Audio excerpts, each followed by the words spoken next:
core security service, that is CloudTrail. So now little confusion might start arising in your mind.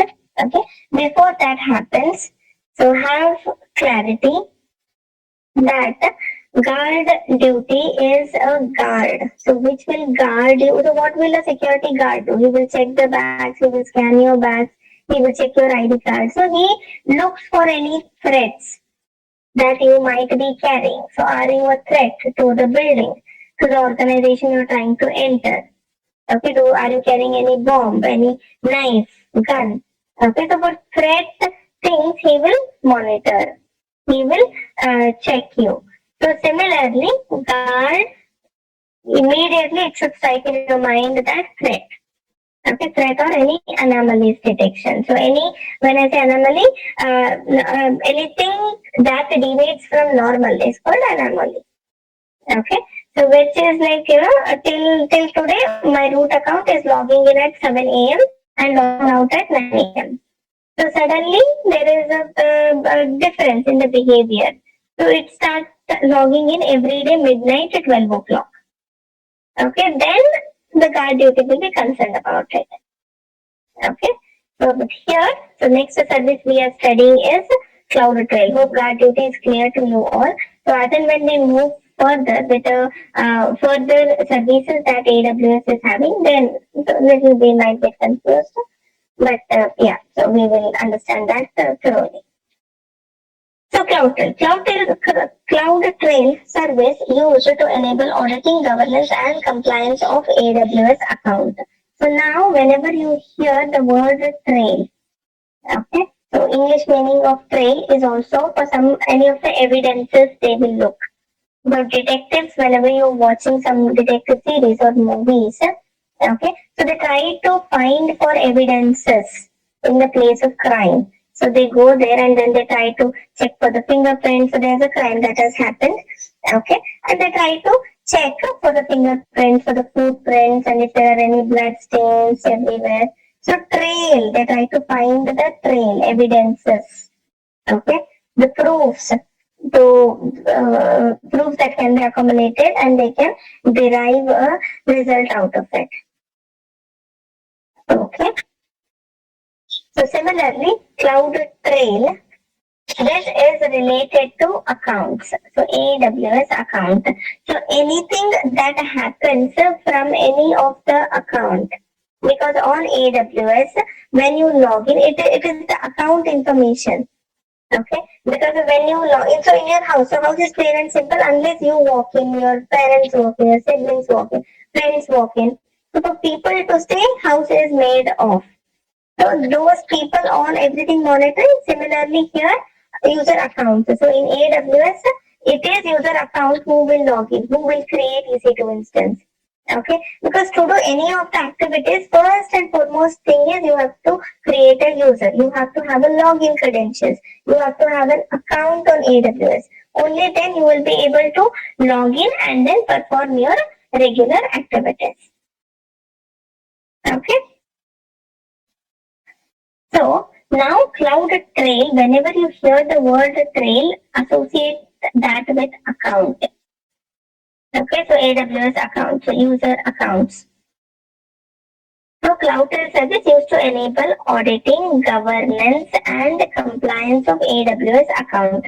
So it will audit AWS account. So audit is whether it is performing, whether any account, any given account, like we have created Tom and Jerry account, right?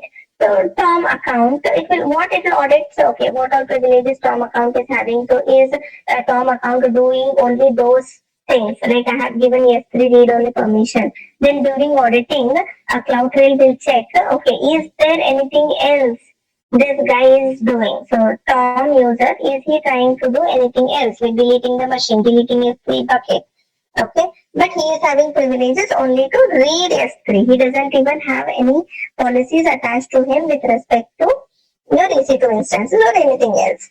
Right? So auditing is that. So governance is to enforce the policies onto the user account. Okay. Compliance is adhering to the standards. So all these things will be monitored by your cloud trail. Okay. So it monitors for the API calls initiated by console, SDK, and CLI. Okay. So what is this API calls initiated? So I've told you AWS is somewhere else. So they have this physical data center. So Mumbai location. Okay. So Mumbai location, AWS has got there. Mumbai is the region, and inside they have some availability zones. Availability zones are nothing but cluster of data centers. Okay. So here they might have 3 data centers. Here they might have 10 data centers. Here they might have 15 data centers. Any number of data centers. So group of data centers is called availability zone. Okay. Now, physical world my data should reside. So I am not able to touch and feel the AWS thing, and I am sitting somewhere else in the world, right? So I am sitting somewhere here in US. Okay. So sitting here in US, I'm trying to access the resource that are in real world, which are in different location. So Mumbai location, there is a data center which exists. So there are these blade servers which are kept. There is this cold room called data center. So where 24 cross 7 electricity, cooling, everything is maintained. Right? So now when I am trying to access these resources in some other location from one location which is far from each other, how do I do? I do it using internet. Okay. So I do it using internet. So when I'm accessing something over internet, everything goes in. So when I say internet, the only way I can use is my browser, right? Or an application I can install in my phone or desktop. Okay. So when I say I'm using a browser and I am using a resource which is here in AWS in the physical world, somewhere else it is. I'm trying to use the resource that is somewhere else. So what do? I use internet. So when I say internet, it uses API, so application program interface, we call it as your HTTP protocol. Okay, so HTTP colon your URL what you send, right? So something like AWS Amazon console.com slash what is this? So slash AZ is equals to Mumbai slash, so something like this, right? So this is called web service. Okay, that is why we call it as AWS, Amazon Web Services. So web services are nothing but your API calls. So API calls are nothing but your URLs. For you to simple word to understand. So there is a resource somewhere else and you are trying to use APIs. Okay. So somewhere else your resource is residing and from another place you are trying to get in all the details. So you are trying to access the details. So you are trying to make the what is that? You're trying to use that resources from somewhere far, and you initiate API calls. Okay, so that is why now this CloudTrail, what it does for the user accounts or for the user IDs, it monitors API calls. So for example, I click on www.console.com. Okay, so backend what happens? There is an API call which is made for authentication. I enter my root credentials, I enter CAPTCHA, I entered my multi-factor authentication code. So let's say I entered. So then what happened? It just sent it made an API call to the backend AWS resource and saying that okay, Sheila is trying to log in, and these are her details.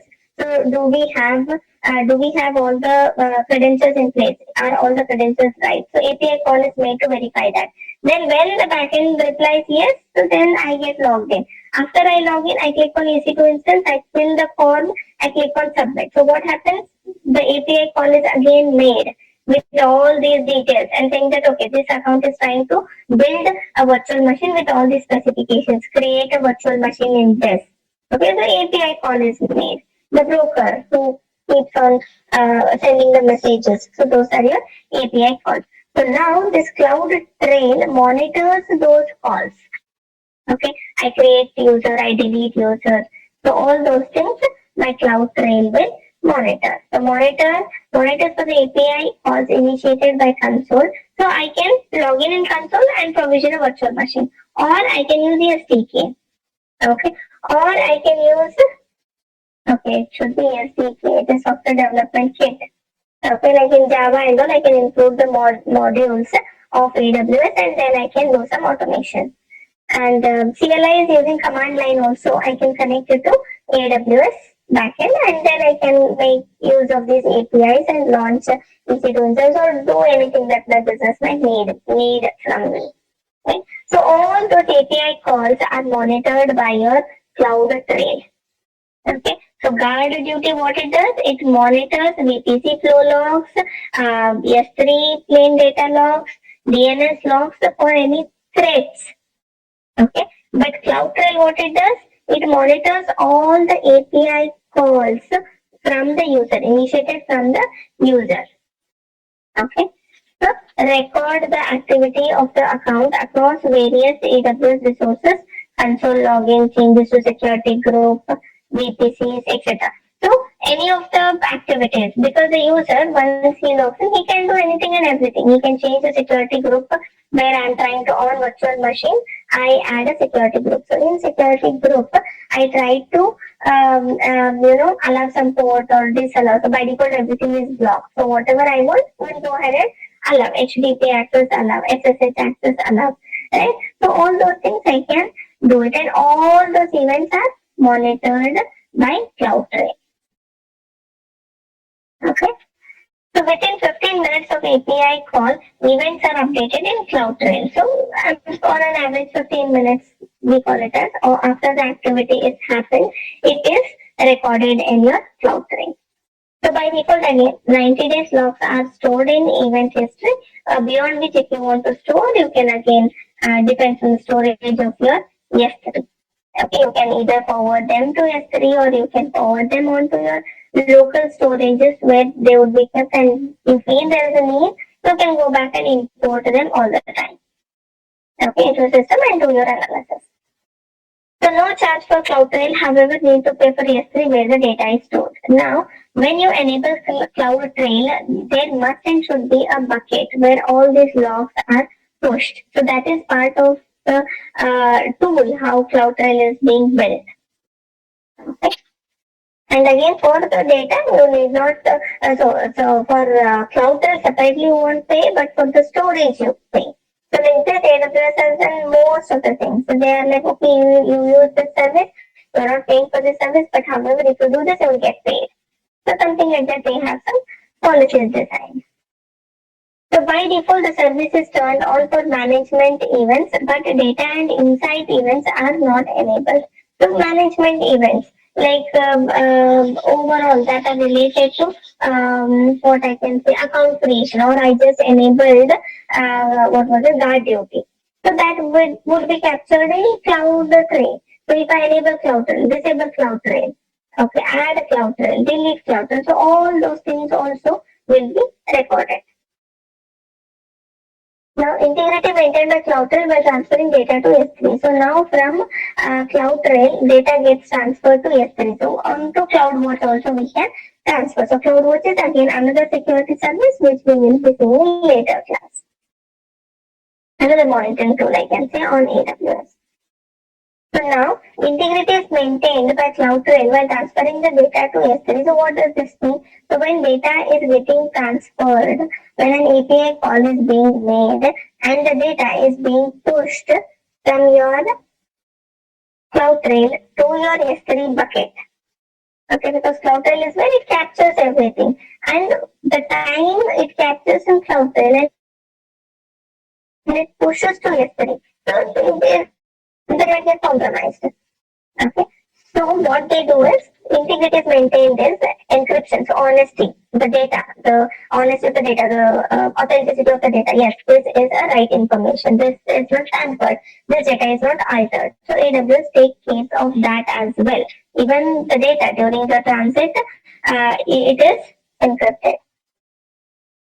So details recorded in cloud trail. So what all it records? It records date and time when the event had happened. The requester, who had requested for this particular action. For example, if I go ahead and create a user, so that will be recorded.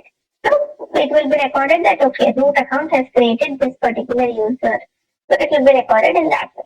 The type of resource action invoked. So what type of action is invoked on that resource? For example, on user, I try to create user. So create user is an action that has been invoked on that resource. Or delete user is another thing that can be recorded onto the account or from that user onto your um, user information or whatever you try to do. It could be easy to instance, it could be your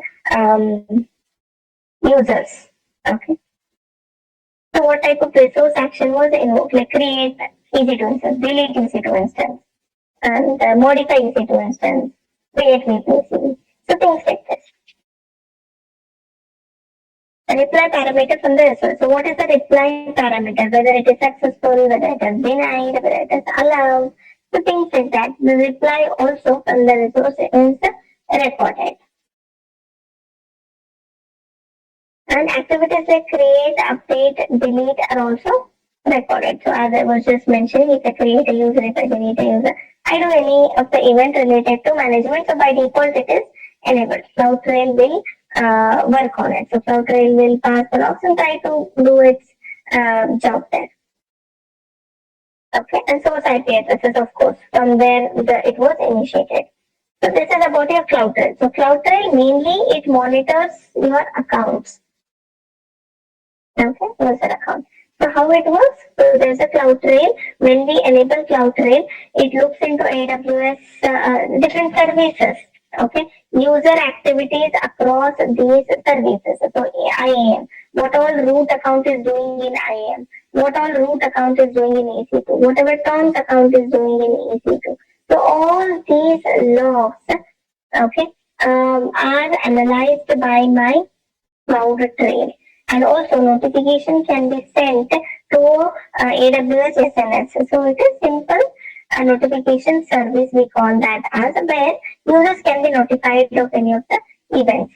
So logs that are captured here, it will be pushed to an S3 or it can be pushed to a CloudWatch. So CloudWatch is again another monitoring tool which we will be studying in tomorrow's class. Okay, so all the details would be kept in S3 bucket and all the logs will be pushed on to CloudWatch. Okay, and then all the analysis on these logs can be done. Again, as I was telling you, you can forward it to Sumo Splunk, third-party tools, any of the third-party tools for your sync solutions. Okay, clear till here? Any queries?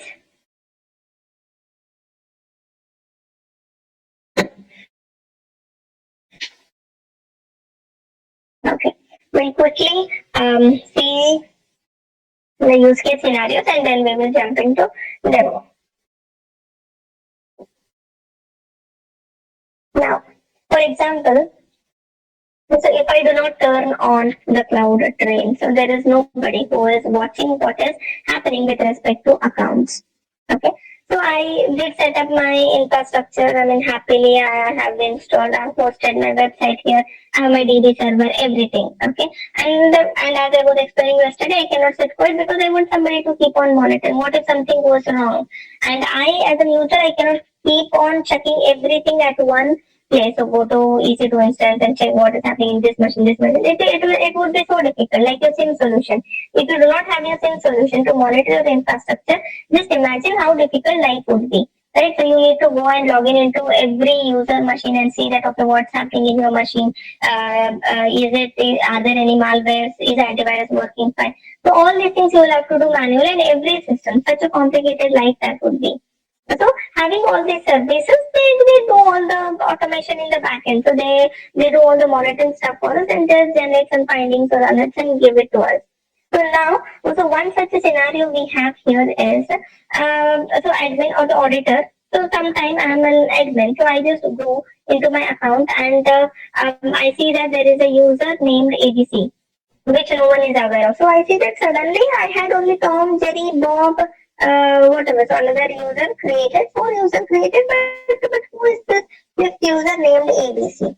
Okay, I checked with my team and none of them are aware. And now I want to know the details of that. Who has created this account ABC? Okay, so now admin needs to know who has created this user ABC and when the new user is created, what time this user is created, since when this user is residing in my environment, because it is suspicious and anything might have been initiated from that particular account. So anything might have been deleted, anything might have been created. Okay, permissions might have been elevated. So EC2 instances, if it is a hacker's account, EC2 instance might be turned on and it will just leave it turned on so that we get billed for it, right? And we will waste some money. So things like this, some investigation need to be done, and for that the CloudTrail comes handy. Okay, so how did the requester create the new user? So how was the new user created? Is it using command line, or is it using the console, or is it using any of the SDKs in any of the integrated development environment?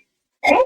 So all those things will be verified here, or all those things will be notified here, monitored here, captured and logged, and then we can go into our further analysis. So what is the AWS event called? Like event name, the create users, delete users, so things like that. So all that will be recorded by your CloudTrail.